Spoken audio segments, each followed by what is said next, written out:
নওশাদ সিদ্দিকীরা সম্ভবত কোনো মতামত দেয়নি, অর্থাৎ ইউসিসির পক্ষে ছিল এবং তারা ইউসিসির বিরুদ্ধে কোনো কথা বলেনি। বাংলায় ইউসিসি বা ইউনিফর্ম সিভিল কোড বা এক দেশ আইন এক আইন চালু হতে চলেছে। আগামী সোমবারে বিধানসভায় বিল আসবে এবং বিলটা ড্যাং ড্যাং করে পাস হয়ে যাবে এবং মুসলমানরাও পাস করিয়ে দেবে।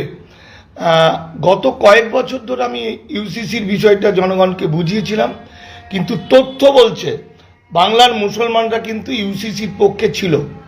কারণ গত 2 বছর আগে 72তম আইন পরিষদ ইউসিসির বিষয়ে প্রত্যেকটা মানুষের কাছে মতামত চেয়েছিলেন মোবাইলের মাধ্যমে।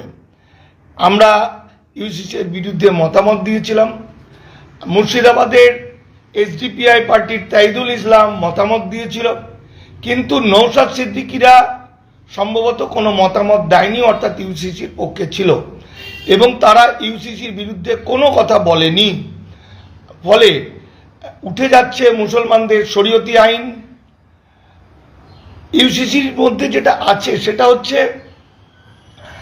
সারা ভারতবর্ষের দেওয়ানি আইন যেগুলো আছে, যেমন উত্তর পূর্বাঞ্চলে 222 রকমের আদিবাসী জন্মজাতি আছে, তাদের আলাদা আলাদা দেওয়ানি আইন। ঠিক একইভাবে আমাদের হিন্দু কোড, হিন্দু কোডের উপর বিরাট বড় কোপ পড়বে। হিন্দু আইনে যেমন মেয়েদের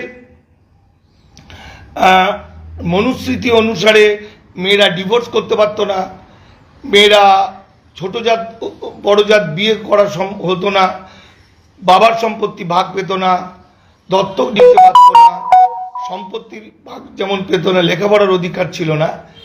এইগুলো আরএসএস এর মূল এজেন্ডার মধ্যে, যেটা শ্যামাপ্রসাদ মুখার্জি 1950 সালে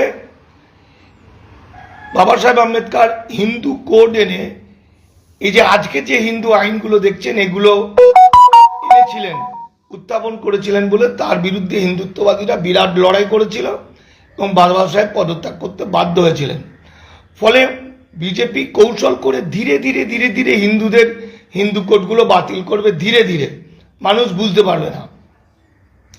যেমন এই যে মিড ডে মিলের যে খাবারটা নিরামিষ, এটা আস্তে আস্তে হিন্দুকরণ হচ্ছে, এইভাবেই চলবে। কিন্তু আমার কাছে আজকের বিষয় হচ্ছে মুসলমানদের নওশাদ সিদ্দিকীর কথা সবাই শুনতো বেশিরভাগ।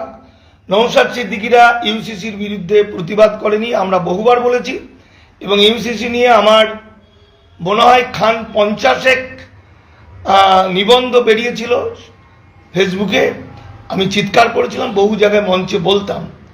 ইউসিসির মধ্যে দিয়ে যেটা হবে মূল হচ্ছে সারা ভারতবর্ষে একটাই দেওয়ানি আইন থাকবে, মানে ধর্মীয় আইন, পারিবারিক আইন, বৈবাহিক আইন, সম্পত্তির অধিকারের আইন ইত্যাদি। ফলত একটা বলতে নিশ্চয়ই মনুস্মৃতি, কারণ মনুস্মৃতিটাই লাগু করা হচ্ছে। সে জায়গায় মুসলমানদের প্র্যাকটিক্যাল যে প্রবলেমগুলো হবে সেটা একটু বুঝে নিন।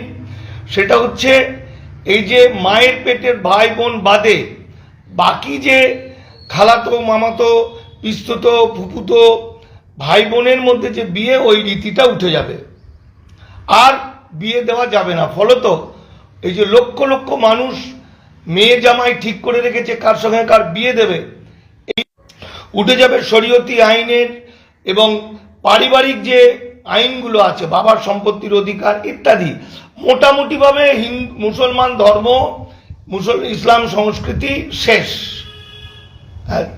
এর আগে মানে ওয়াকাফের মাধ্যমে সব মসজিদ মাজার মক্তব নিয়ে নেবে, সেটা আইন বেশিরভাগটা নিয়ে নেবে।